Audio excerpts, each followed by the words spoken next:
Title: The Night I Walked Away, and No One Noticed. My in-laws ridiculed me at our own backyard barbecue, and that night, I vanished, without a sound, without a trace. If this hits close to home, drop a like and leave a comment. It helps this story reach someone who needs to hear it. And if you enjoy true stories like this, be sure to subscribe, there's more on the way. Let's begin. My name's Martin. And by the time everything fell apart, I'd already been standing at the edge for a long time. It wasn't one grand betrayal that pushed me there, but rather, a slow accumulation of small wounds. The kind of neglect that builds like rust, quiet, steady, and corrosive. Not just the loss of affection, but the disappearance of simple respect. Recognition. Connection. I was married to a woman who once used to light up at my jokes, who'd grab my hand while walking through supermarket aisles, and sit with me late into the night imagining the kids we'd raise someday. Her name was Julie. We'd been together for 8 years. In the beginning, we were truly a team, broke but optimistic, uncertain but inspired. I still remember us painting the walls of our first apartment using cheap rollers and a paint color that turned out all wrong. We ate instant noodles on the floor our first night there and swore we'd always chase our dreams. And for a time, we did. But somewhere after the 5th year, things began to shift. That was when we started trying to have a child. At first, we were united in it, charting cycles, visiting doctors, trying treatments, whispering hopes into the silence of our bedroom. Every month brought new hope, followed by the same crashing disappointment. And over time, Julie stopped laughing. She stopped holding me at night. She stopped seeing me altogether. Eventually, she gave up, not just on our dream, but on me. What remained was hollow routine, civility without warmth, rhythm without meaning. We were no longer husband and wife. Just two people passing each other in the same space. Then her sister arrived. Recently divorced, full of chaos, with 2 kids in tow and a history of screaming matches and police calls. She showed up with nothing but a suitcase and a sob story. Just a few days, she'd said. I believed her. I wanted to believe her. But a few days became a few weeks. Weeks stretched into months. Her luggage turned into storage. Her storage into furniture. Toys filled every room like vines overtaking a garden. I found cereal inside my boots and crayon drawings on my tax paperwork. And through it all, I said nothing. I came home each evening to a house that no longer felt like mine. My office had become a playroom. My bed had been offered to her sister and the children. Most nights, I slept on the living room couch, more times than I can count. But the part that truly broke me wasn't the inconvenience. It was Julie always choosing her sister's side. It didn't matter if the kids were screaming past midnight. It didn't matter if her sister mocked me openly in front of guests. Julie would just shrug and say, "She's my only sister, Martin. Stop being so dramatic." Dramatic. That's what she called it. Even the day her sister looked me in the face and laughed, calling me overly sensitive, Julie chuckled too. My own wife, joining in. I just sat at the table, staring down at food I couldn't touch, and realized that to the people who were supposed to love me most, I had become invisible. But I hadn't given up, yet. A small part of me still held on to the hope that maybe Julie would come back to me. That she'd remember the man she once promised her future to. That this phase would pass, like all the others before. Then came the barbecue. It was a Saturday. I'd gone for a long drive with no plan, just needing to clear my head. When I pulled back into our street, I noticed cars lined up along the curb. Music and laughter spilled through the air. Children's voices shrieked in delight. I walked into the backyard and saw it. A full-scale family party.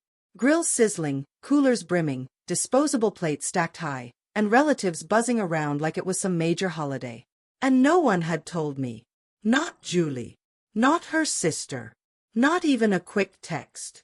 I stood at the edge of the patio, unnoticed, like a stranger peeking into someone else's life. I didn't yell. I didn't storm out. I just stood there and watched. Julie laughed with her parents. Her sister relaxed in my favorite chair. My name, not even mentioned. Then I heard it. Julie's sister turned to the group and said, loud enough for everyone to hear. Honestly, if Martin vanished tomorrow, I doubt anyone would even notice. And they laughed. Not nervous chuckles. Not polite giggles. But full, genuine laughter, from people I had sacrificed for, supported, and lived alongside for years. Then Julie, my wife, my partner, my former best friend, added, "I didn't even realize he'd been gone all day." She's probably right. My chest tightened like the world had gone silent. But I didn't fall apart. I simply raised my hot dog like a toast and said, "Challenge accepted." Some laughed awkwardly, thinking it was a joke. Julie didn't even turn her head. And at that moment, sitting at that table, I made up my mind. No tantrum. No confrontation. Just silence. That night, as the house slept off full bellies and empty hearts, I quietly packed a single bag. Essentials only, my laptop, IDs, a wad of emergency cash, divorce papers already signed and sealed, and one yellow sticky note placed dead center on the kitchen counter. "Have you noticed yet?" No farewell. No explanation. Just absence. I locked the door behind me and disappeared. First stop, a gas station 2 towns away. I dropped my SIM card down a storm drain and replaced my phone. Deleted every trace. Vanished from every account. I became unfindable. Next stop, a secluded cabin, paid for in cash, owned by a man who never asked questions. I stopped being Martin, the version of me that was constantly overlooked, and for the first time in years, I felt peace. No raised voices. No backhanded jokes. No being mocked in my own backyard. Just quiet. I took online freelance gigs, coding, consulting. Just enough to keep food on the table and lights on. I chopped my own firewood. Cooked my own meals. Watched the sunrise with no one needing me to fix their mess. Weeks passed. Then months.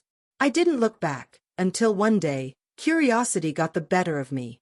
I logged into an old backup email I hadn't touched in nearly a year. 41 unread messages. All from Julie. The early ones were full of fury. "How dare you leave like that? You're a coward. You abandoned your family." Later, the tone shifted. "Where are you? Please, just reply once." And then, remorse. The bank's threatening foreclosure. "I told my sister to move out. I finally understand. I'm so sorry. I didn't know it had gotten this bad. I miss you, Martin. I miss who we were." One final line.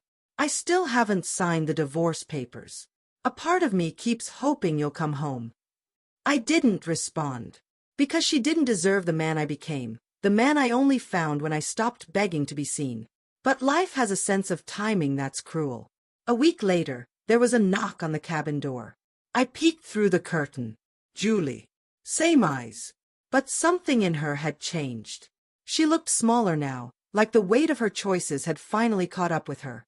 "I just needed to see you," she said, voice trembling. "I know I can't undo the damage, but I had to say it to your face." I gave her a single nod. "I'm not angry," I said. "I'm just done." She wept. I didn't. I signed the final divorce documents right there on the porch, handed them to her, closed the door, and that was it. She walked away. I stayed. She lost everything. I found peace.